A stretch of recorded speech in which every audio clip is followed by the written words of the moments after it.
Mr. President, Dr. Biden, Madam Vice President, Mr. Emhoff, Americans, and the world. When day comes, we ask ourselves, where can we find light in this never-ending shade? The loss we carry, a sea we must wade. We've braved the belly of the beast. We've learned that quiet isn't always peace, and the norms and notions of what just isn't always just is.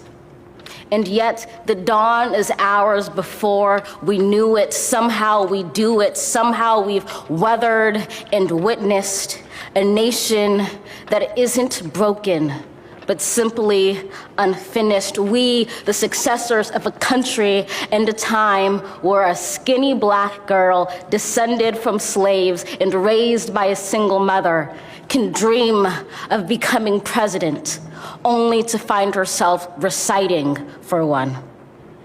And yes, we are far from polished, far from pristine, but that doesn't mean we are striving to form a union that is perfect.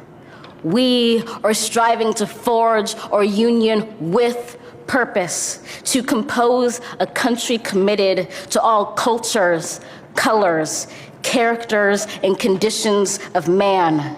And so we lift our gazes not to what stands between us, but what stands before us. We close the divide because we know to put our future first, we must first put our differences aside. We lay down our arms so we can reach out our arms to one another. We seek harm to none and harmony for all. Let the globe, if nothing else, say this is true. That even as we grieved, we grew, that even as we hurt, we hoped, that even as we tired, we tried, that we'll forever be tied together, victorious, not because we will never again know defeat, but because we will never again sow division. Scripture tells us to envision that everyone shall sit under their own vine and fig tree, and no one shall make them afraid.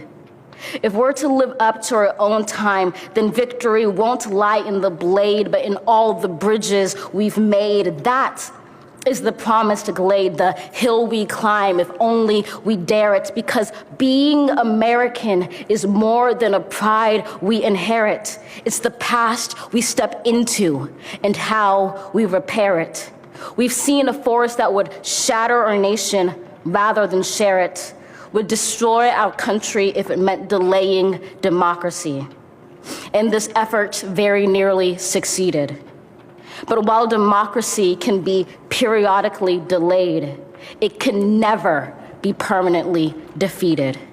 In this truth, in this faith we trust, for while we have our eyes on the future, history has its eyes on us. This is the era of just redemption. We feared it at its inception. We did not feel prepared to be the heirs of such a terrifying hour, but within it we found the power to author a new chapter, to offer hope and laughter to ourselves. So, while once we asked, how could we possibly prevail over catastrophe?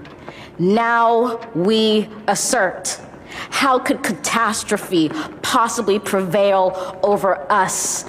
We will not march back to what was, but move to what shall be, a country that is bruised but whole, benevolent but bold, fierce and free. We will not be turned around or interrupted by intimidation, because we know our inaction and inertia will be the inheritance of the next generation. Our blunders become their burdens. But one thing is certain: if we merge mercy with might and might with right, then love becomes our legacy and change our children's birthright.